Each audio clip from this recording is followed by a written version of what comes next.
adli ki chithi kawai dei jong ki Meghalaya Government Nursing Service Associations ka memorandum related to the grievances of the government service nurses due to COVID-19. Kaba ar bedeng yo naki new trap integrated territorial organizations. Inquiry into a pregnant staff nurse untimely death due to the COVID-19. Mentan ni art lagi sithi, but mentahi dan pak mending nung ada pak ya kaduga kawang iyo na ka social media alo gijing klar no jong i nos Malaysia tania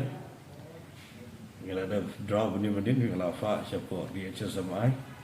bagian dia ya ka inquiry immediately di mandar siru ada yang melayu ini gisti na ki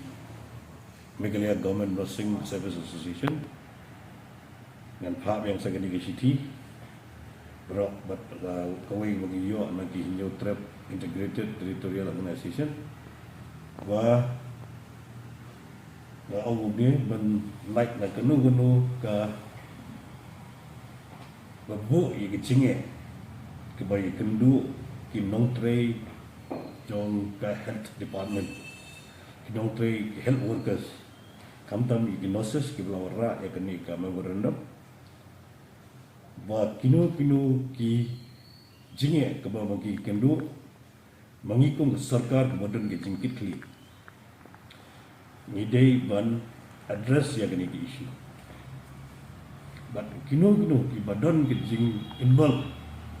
ke jing syakri ya kam ke mengeduno ya biwe ne ki khat jong ke nong tray jong health department ni jong inos ya kum kita ngidei ban pensitum kita gede ke siti ke rumah kawa ya laai syaga department ke jongi bende ya belengkam berkim dei ban slap inquiry hero jong ni ke jingja buat kala justice ke bandan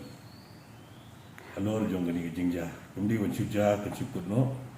dari ke hak jong ki nong tray jong health workers di bandan